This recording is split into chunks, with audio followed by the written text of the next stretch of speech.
Bonjour, c'est PN Théorie. Alors en ce dernier jour de l'année 2019, je voulais quand même vous faire une petite émission rapide pour vous dire merci.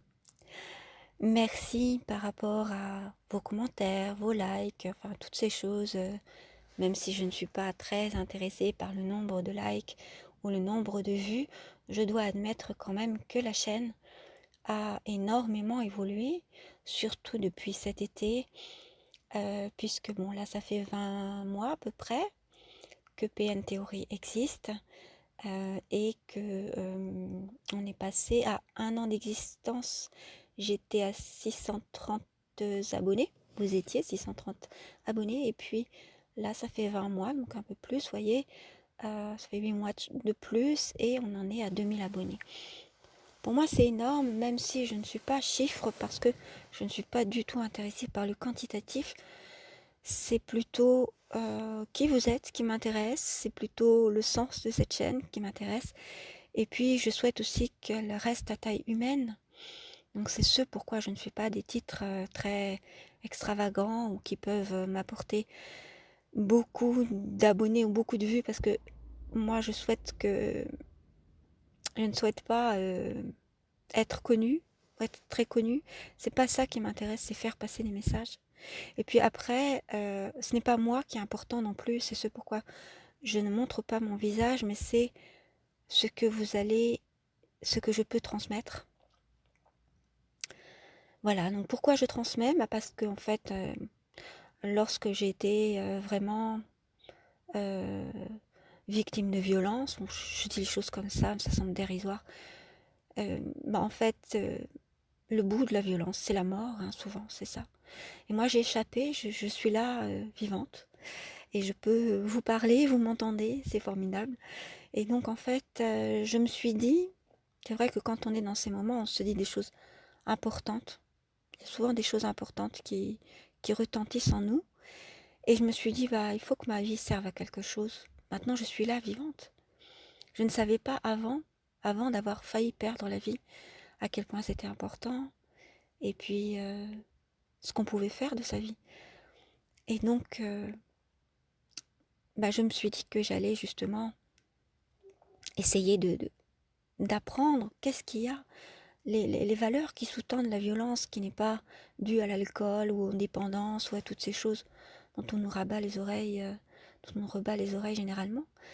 La violence gratuite, la perversion, il y a des valeurs derrière.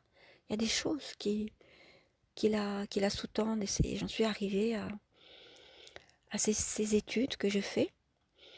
J'ai abandonné l'idée de faire la thèse parce qu'effectivement, je veux être libre de mes écrits. Je ne veux pas qu'un directeur de thèse me dise ce que je dois écrire. C'est en gros ce qui se passe dans les systèmes académiques. Vous avez le droit aux honneurs que donne le fait d'être un docteur, d'avoir fait une thèse, mais pour cela, il faut pas s'éloigner trop des sentiers battus, surtout en sciences humaines. Et puis, il faut en gros dire ce qu'on vous dit d'écrire, ce qu'on vous dit. Donc, vous êtes encadré, mais dirigé, je dirais. Et ce que j'ai à dire, le monde académique n'a pas envie de l'entendre, à mon avis, parce que sinon, il y aurait beaucoup plus d'études sur la perversion. Et puis, ça serait beaucoup plus vulgarisé pour aider ces personnes, vous qui m'écoutez peut-être, qui êtes victimes ou qui connaissez des personnes qui ont subi la violence gratuite, la violence perverse, invisible. Donc je pense qu'il faut trouver d'autres chemins. C'est pourquoi j'écris toute seule et que je me suis délivrée, on va dire, que je me suis, ouais, c'est ça, de cette ascendance académique et que j'écris maintenant toute seule. Voilà, donc ce qui m'importe, c'est vraiment de faire avancer les choses, de faire avancer la compréhension pour que ce soit reconnu au moins par les victimes, pour qu'elles comprennent, pour que vous compreniez, pour que nous comprenions ce qui s'est passé, ce qui se passe, quels sont les tenants, les aboutissants, et qu'on puisse prendre notre vie en main, nos vies en main, et choisir notre chemin, plutôt que d'être obligé de suivre ce chemin pervers, puisque vous le savez, c'est ce que je dis dans mes vidéos, La perversion, c'est pas seulement le fait d'individus, mais c'est aussi, elle existe à plusieurs échelles, à l'échelle des systèmes politiques, organisationnels, à l'échelle des groupes d'appartenance. Donc il y a des valeurs qui sous-tendent la perversion. Et la société est en train de devenir de plus en plus perversive. Et ça devient même une culture qui ne dit pas son nom, ou qui nous fait passer le mal pour le bien, la violence pour quelque chose de normal, et les personnes qui violentent les autres pour des personnes fortes.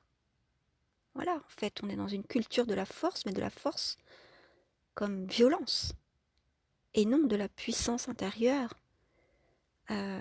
qui est à développer. C'est-à-dire d'un esprit qui soit contre la perversion, un autre chemin. Et c'est ce que j'explique dans mes vidéos, ce que je vais expliquer de plus en plus. Il y a deux chemins. Il y a celui de la perversion, et puis un autre chemin qui n'a pas de nom, car c'est celui tout simplement de la vie, de l'humanité, de cette quête de l'humanité. Ce vers quoi nous tendons en tant qu'être humain, c'est-à-dire en tant qu'être humain, nous avons du bon, du mauvais, nous avons des pulsions, et puis de bas instincts, et puis du bon, nous pouvons nous élever. Tout ce qui diffère, c'est une question de choix. C'est autant humain d'avoir de bas instincts que de vouloir s'élever. Simplement, l'humanité, ce que nous devons accomplir en tant qu'humains, ce modèle vers lequel nous devons tendre, il n'existe plus depuis que Nietzsche a décrété qu'effectivement nous a exposé le fait que Dieu était mort, c'est-à-dire que les religions ne sont plus prégnantes. Les religions, donc le sens du sacré, donc le symbolique, donc tout se vaut. Nous sommes dans une société, c'est ce que montrent les avancées dans les études de la modernité ou de l'hypermodernité dans laquelle nous vivons, ces études sociologiques ou philosophiques, c'est que nous sommes dans une ère où tout se vaut, où tout est concomitant, tous les extrêmes, tout se vaut, donc on ne peut plus émettre d'avis sur rien. Et l'homme est donc reste donc, nous êtres humains, nous restons donc dans une vacuité qui ne nous permet pas d'avoir d'espoir. Et lorsque nous tombons en dépression, lorsque nous sommes déprimés, il n'y a plus d'espoir, plus rien à quoi se raccrocher. Donc moi je prône autre chose, un autre chemin, dont je vous expliquerai plus tard. Pour l'instant je suis dans les écrits, mais j'essaie de faire des vidéos quand même. Un autre chemin que celui de la perversion, qui est celui de la vie en tant qu'être humain, qui veulent s'élever, qu'ils veulent aller chercher ce que c'est qu'être humain et ce que peut un être humain, ce que devrait être l'humanité. Par cette recherche, par nos œuvres, par les liens que nous tissons entre nous, et nos œuvres, c'est ce que nous construisons, ce que nous faisons, ce qui nous transcende, c'est-à-dire ce qui restera après notre mort, et les liens, puisque les liens restent aussi après la mort, donc toutes ces choses-là nous transcendent, et bien en même temps, ces choses-là, les liens, les œuvres, ce que nous construisons, ce que nous faisons, et la recherche de ce qu'est l'humanité, cette quête de l'humanité, nous honorent. Elles honorent, ces choses-là honorent l'humanité, honorent la vie. Et c'est en rapport certainement avec ce pourquoi nous sommes là, ou ce qui est à notre origine, l'origine de notre monde, de notre humanité, de notre univers, et ce qui fait que nous sommes là, et que nous pensons. Nous sommes des êtres humains, donc nous ne sommes ni des animaux, ni des minéraux, ni d'autres choses qui constituent l'univers. Et donc il y a à chercher ce que c'est qu'être des êtres humains. Et nous ne pouvons pas être réduits à nos bas instincts, même si ces instincts sont importants dans nos vies, mais nous pouvons aussi nous élever, nous épurer, et puis aller chercher. Et tout cela nous honore. Alors je voulais vous dire que justement, votre présence m'honore. vos commentaires qui font avancer les autres, qui aident les autres, m'honorent et nous honorent la vie. Et donc, je voulais vous remercier pour tout cela, de vous aider les uns les autres en fait, de m'aider à construire cette chaîne et de vous aider vous-même.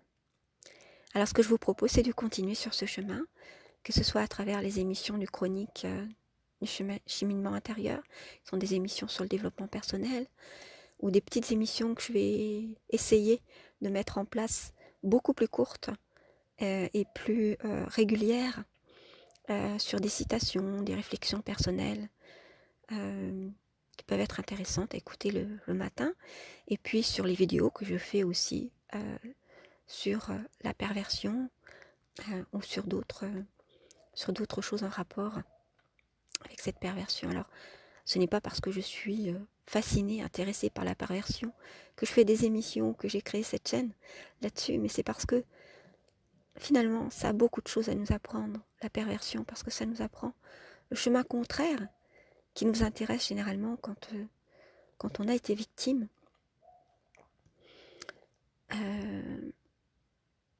Et qu'on cherche autre chose, c'est parce que justement,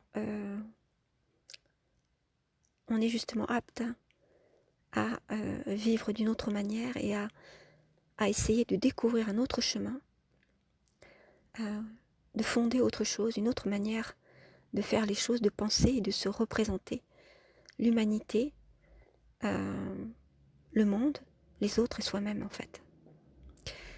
Voilà, donc c'est certainement ce qui vous a guidé jusqu'à présent, et c'est certainement pour ça qu'en tant que victime, si vous avez été victime, si vous connaissez, si vous êtes touché par le fait d'être victime de la perversion, c'est parce que justement il y a autre chose qui vous appelle, un autre idéal. Et donc c'est cet idéal, cette quête, ce modèle d'humanité qui est à construire, car il n'existe plus depuis que les religions ne sont plus prégnantes, depuis qu'on n'a plus ce sacré, ce sens du sacré qu'est la vie, les mots, les habitudes. Nous n'avons plus cette conscience, et c'est ce pourquoi on touche la vacuité quand on est en pleine déprime. Et c'est ce que je vous propose, d'aller explorer, d'aller découvrir vers la connaissance de soi, du monde et des autres. Parce que c'est aussi une découverte. C'est Mary Douglas, je crois, qui parlait de la découverte de soi, une célèbre anthropologue britannique. Elle parlait de cela dans un petit livre dont la traduction s'appelle « Comment pensent les institutions ?» Mary Douglas. Et à la fin, il y a il y a quelques petits textes sur la découverte de soi, si je me rappelle, si ma mémoire est bonne. voilà un petit peu en gros ce que je voulais vous dire. Il y a encore beaucoup de choses à défricher, beaucoup de choses à découvrir. Le monde est tellement vaste et tellement magnifique que nous n'en sommes qu'au début. Et c'est ce que je vous propose de découvrir ensemble. Passez de bons moments dans cette fin d'année et sachez que le meilleur est à venir. Parce que vous allez pouvoir le construire, vous allez pouvoir le fabriquer, et comme je vous le dis, tout le champ des possibles vous attend là, au seuil de votre porte. Donc il ne tient qu'à vous de fabriquer ce monde différent, chez chacun à aimer du sien, c'est l'histoire du colibri qui brindille par brindille, ou qui goutte par goutte essaie d'éteindre un feu. Là c'est pareil, si chacun s'y met, on peut faire avancer les choses et éveiller les consciences, c'est aussi éveiller chaque conscience. Donc chaque personne est importante. Donc vous êtes important. Tout à l'heure, quand vous irez sur le seuil de votre porte, rappelez-vous que vous êtes à l'endroit où tous les possibles peuvent se réaliser. Il ne tient qu'à vous de faire ce pas. De faire ce premier pas tout de suite, maintenant. Et de faire avancer vos projets les plus fous, comme on dit. Donc les plus fous, évidemment, c'est-à-dire ce qui vous semble incroyable, infaisable aujourd'hui, ben allez-y, faites ce premier pas au seuil de votre porte.